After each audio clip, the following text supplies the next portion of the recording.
All right. So in this one, we'll talk about guidelines for working with other people Hmm. and is to be able to view their energy a little more, right? Getting a Sure. friend to come over and, And be your guinea pig. like you said, trick them into, Trick them into like, oh yeah, come on over for dinner and stand against this wall. yeah, Don't worry, it'll only take half hour or so. yeah. Wow, Brian, this is really fascinating. Standing here watching Just you stare at stare at me, me, right? Yeah, nothing cross-eyed. creepy there. Yeah. uh, yeah, so again, you can do it anywhere, but again, in the beginning, it's easier to do it against a blank wall. Mm, Okay, and if it's a lighter color, it's better, but just for ease than anything else, right? yeah. But in the end, you could do it against a flat black cloth. I mean, that's perfectly fine too. So, and again, not focusing in on the person, but always reiterating to, see the whole area that you can see within the view. It's like don't make it so narrow, because that's again that type of, you're pushing your force ahead, you're forcing the issue too much, right? Right, So right. yeah, so it's, just let it all sort of come in and see where, see how do the edges of your peripheral view, everything will influence what you're seeing in the center of your view, but it'll vary. So don't worry if there's a lamp there or if there's a chair there. Don't worry about that, as long as you're really just trying to see, letting everything come in, not just that, not just the person. So Not expecting this isolated view of a perfect egg around them or whatever, no, no, but it's no. like the energy is going to start to, your energetic vision will begin to bleed through everything, Right, not just the thing that's in the center or the thing that right. you've chosen to do the exercise with. Yeah, it just becomes too focused, and too much pressure on you to, to perform, to isolate this one thing away from everything else, which is exactly the opposite of what we're trying to do, right? It's not, nobody's that isolated. We're all part of the same energy field. We're all part of it. We're just this is just a different aspect than this. We have some similarities, some differences, but it's just the same energy in a unique configuration, basically. But it's all the same energy, and so is everything else in the room. So to try to isolate that one thing out of the rest of the spectrum is like, that's crazy. I mean, that's, because that's exactly the opposite of what this whole program is about. It's like showing the connectiveness. So why, in a course that's showing you the connectedness of everything, why would you try to isolate something? It's diametrically opposed to the whole purpose. And so, engaging it in that idea of, a wider view, and just taking in whatever is there, is going to be, much more beneficial for you and a lot easier to bring up your skill level. So, yeah. So I'd have them stand, maybe like a foot away from the wall or something like that. It could be a little farther, but as long as you have a decent, a little space there. They don't want to have their back against the wall. And again, general view, gazing again. I would have, I mean, they can stand naturally, but you can sort of play with it in different positions. Like I would have them maybe stand with their arms out a little bit, away from their sides, not touching their body, to see, to give more space for the energy to float around.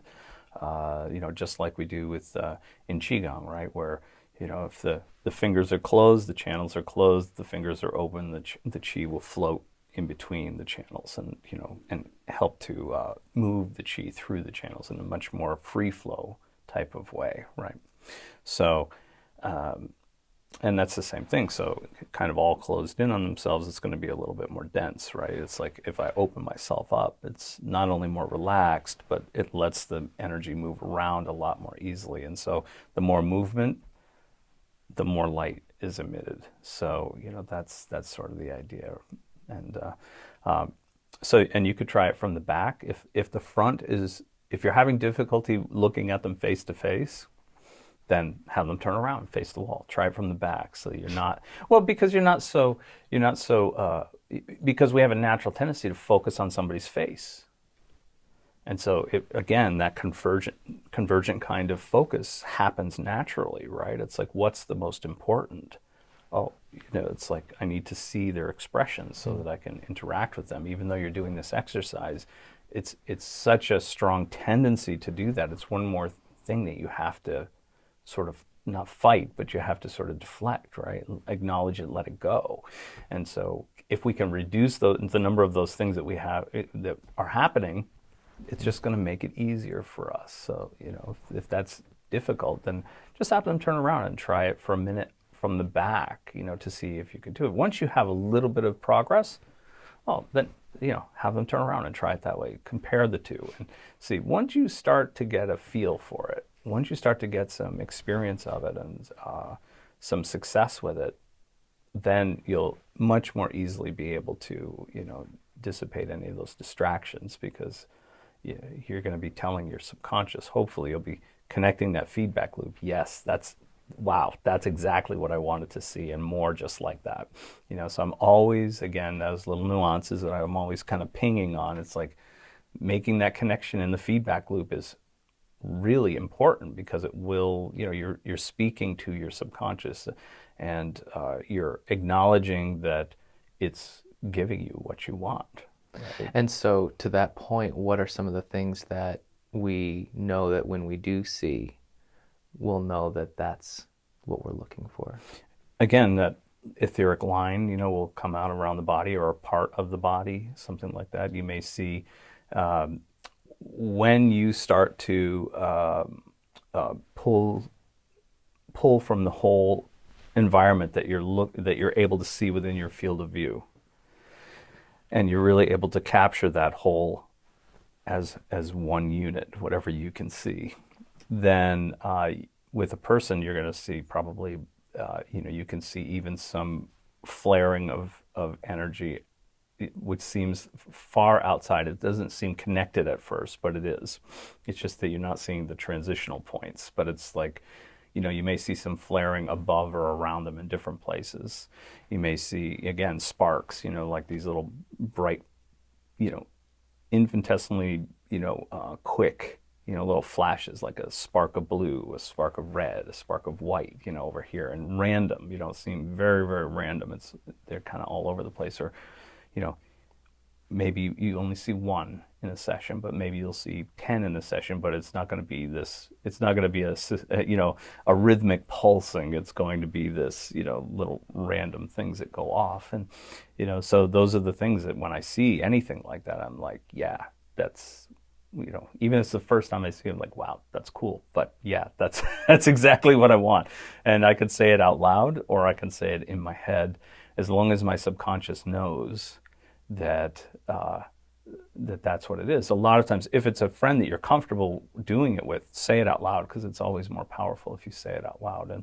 And so you can, even as you're staying in the view, if you can stay in your view and then and say what you're seeing, that's a really nice confirmation, and that connects the feedback loop again. So, I see around the right shoulder, a blue line. It's like, great, okay, so I got that. So that's something that I want to see, and that's something that, I'm making that feedback loop, and the subconscious goes, like, oh, okay, and I always add at the end, more like that, or something to that sentiment, like, yeah, that's good. Can you bring that up more? I just got something.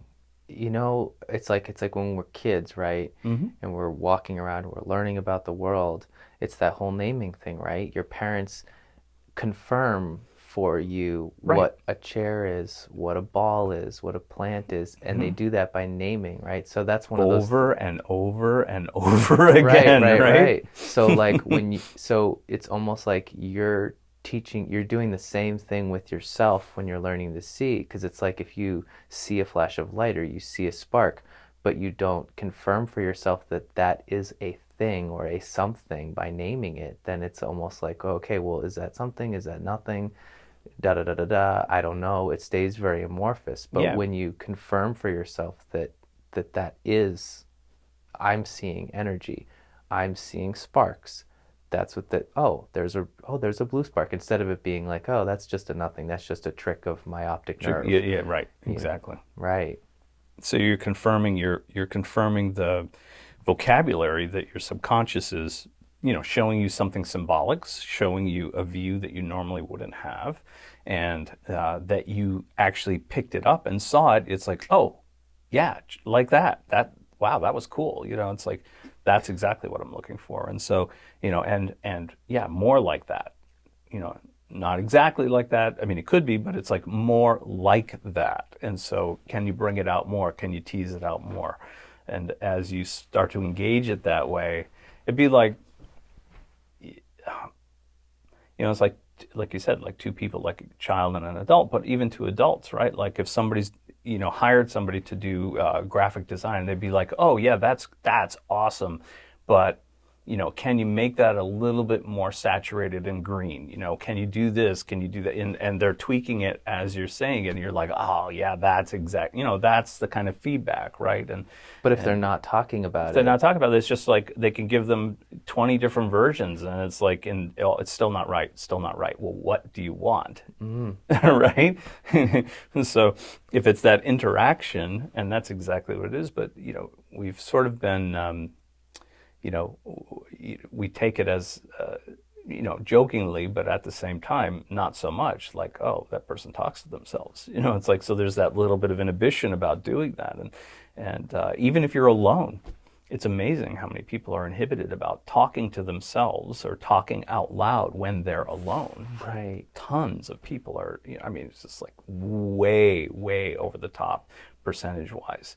So, in this interaction, we're almost counting this subconscious as a different aspect of you and engaging it in that way, in a conversational way. Because we know subconsciously, like, the subconscious aspect of us is aware of and perceiving energy completely, perfectly, all the time. All the time. So it's really just a matter of bringing out and making it conscious, and having this dialogue with our subconscious as it's happening, or as we're even just getting flickers and little glimpses. That's right. Allowing that. That vocal confirmation is manifesting that, like you were saying with the throat. Right. Yeah. Right. It's exactly. Manifesting that perception. Yeah, and letting it know, like, oh, can you turn that up? Can you turn that down? This is distracting. That's not distracting. So it's like you're really sort of engaging it in this process and seeing how that will actually bring things out. It's like when we did the candle exercise, right? So it's like you're looking at the flame, you see the aura around the candle, and then it's like, red, and the red flares up, and then then you say the next color, the next one, flares up. So it's like you're telling it what you want to see more of, and confirming that, yes, that's exactly it. And then, that's, and so it becomes this feedback loop. It's like, partners as well, right? It's the same kind of thing. I mean, this is not supposed to be a course thing, but it's the idea, right? We all say, like, oh, everybody knows what psychologists or counselors will say. It's like, you need to talk to each other to make it better, right? And it's like, I want this. Does that feel good to you? No. It's just talk to me. And the people that do that, they have incredible relationships. The people that don't, it's just sort of like they're guessing, and so that guessing doesn't allow you to commit in a way that will bring it to this peak experience. And so either from just inhibition because they're afraid to do that, or it's like who knows, they've been trained in some way, or they've had some concept at some time that sort of brought that out. Not to diverge into psychology, but that's the idea, right? So it's the same thing. It's like this is a part of you that's so intimately entwined with you. It is you. It's like, we don't have a subconscious. We are a subconscious. And so, the conscious part is just like the wheelhouse on top of this giant, ship hurtling through space. And so, it's far, far, less percentage-wise, your conscious mind, no matter what your intellect is or anything like that, your conscious mind is so tiny compared to your subconscious that it's literally just the steering that sort of gets you to go where you want to go. But the experience that opens up from you comes from your subconscious. That's where all this comes from. And so, it's like you're learning how to drive the car. It's just that, when we start out, we're driving our dad's lawnmower. Some people never go past that. We move to a bicycle. And then you move into your first jalopy or your parents' secondhand car or whatever it is until, and for some people, they move into a nice sedan, or whatever, whatever. And some people get to drive a Ferrari.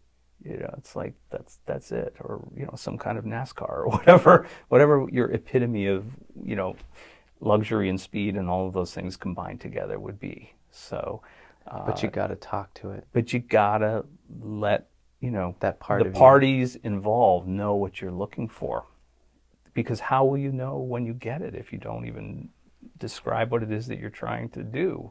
Trying to see, you just say, I just need a car. It's just weird though, because you think like you're it's like, okay, well, if the subconscious is this deeper part of me, then like it's like, well, shouldn't it already know? It's taking direction though. What do you mean? Your conscious mind is giving it the direction of what do you want to experience right now? Oh, I'm hungry. Okay, what do you want to experience right now? I just want food. Well, yeah, here's an old peanut butter sandwich that I just, was left by my kid yesterday. It's on the floor. There you go. That's food. Go ahead, enjoy, eat. It's food. It's like, no, what do you want? I want to see. Yeah. Oh, but so you're seeing already. Yeah. I want to see energy. And what does that look like to you? What do you envision that to be, and how does that work? And you mean this type? You mean this energy right. here? The etheric kind that's around them, this, and then you get a glimmer of it, but you don't say anything. Right, and it's like, keep running through the menu. He must not be that. Oh well, maybe it's the spark thing that's happening in the field, but you don't name that either. And then it's like, well, okay, maybe it wasn't that he was looking for. Right. It's sort of like an endlessly rotating menu on your phone. It's right. It's like, you've got every ringtone ever made by man, and you're trying to figure out. And it's like, what ringtone do you want? I don't know. It's like a ringtone. It's like, well, it's playing every one is it sequentially. Like this? It's like, no, that's not going to be very soothing. It's like, one that you can't hear, or one that you can't see, or one that, and it's like, and you just keep spinning the dial, and you never actually confirm, like, is it like this? Oh, I'm not sure. I'm not sure. Well, play it and see. Oh, no, that's not it. We're really good about saying no, what we don't want. It's really difficult to say what we do want. Again, it's like really easy to go to the negative. That sucked. A lot harder to go, something more defined than, yeah, that's fine. Another one of those 4-letter F words that I hate so much, fine. It's like, no, that for me is on the level of suck. Because it's like, because I'm not here to be fine. I'm here to be, I want an awesome experience, so it's like, and I think everybody deserves that. So it's like, but you have to build it out for yourself, And here's just a really unique hammer, let's say, one tool to help you do that. And so, but you have to engage it in order to do that and draw up what you want, You just want food, well, you get whatever you get, right? If you want to go to the Chinese buffet, then go for that, right? If that's really what's, turning your crank at that time, then go for it. I think part of the apprehension of speaking out loud is like, it's almost there's a vulnerability there in a weird way. It's like, even it's not weird at all. The vulnerability is you're going to be disappointed if it doesn't happen. Well, sorry. It's like, be more specific. It's not like, oh, I didn't get what I wanted. Well, be more specific about what you want, and what are you willing to do? What are you willing to sacrifice to get that? Does anything come for free? Not really. Nothing that I can think of. It's like, you don't even get your life for free. you're here to do stuff, and so it's like, you know, that's not for free. You have to exert some effort. You have to spend your own energy, you know. It's just that who spends their energy in a way that, you get compound interest back with it, or you're constantly depleting it all the time, and now you got to go borrow constantly and you get into debt and then you can't recover from the debt and you die. It's a stark view, but I mean, that's the black and white reality of it. And so, we're constantly, if we, again, one of the best pieces of advice I ever got was, if a philosophical concept, or especially with energy work of any type, is not understandable, put it in a physical analogy, and then you'll get the crux of it.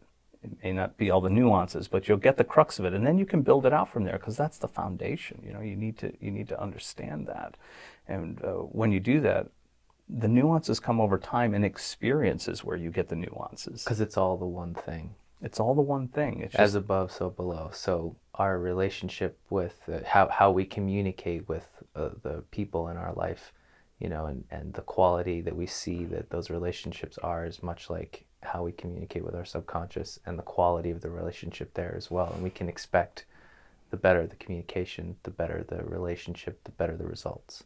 well, and how about this as a caveat? It's like, I would go as far to say, the better the communication with myself, the more I know myself, exactly to that degree will be the better my relationships will be with other. So the more you know yourself, all the intricacies and all of that, and the more you engage yourself in these processes, the better your relationships to everything outside, or seemingly outside of you, will become. Because again, if we just extrapolate the idea that, we're creating all of this, this is just our subconscious sort of, pushed out into this environment, right? An energetic construct. So,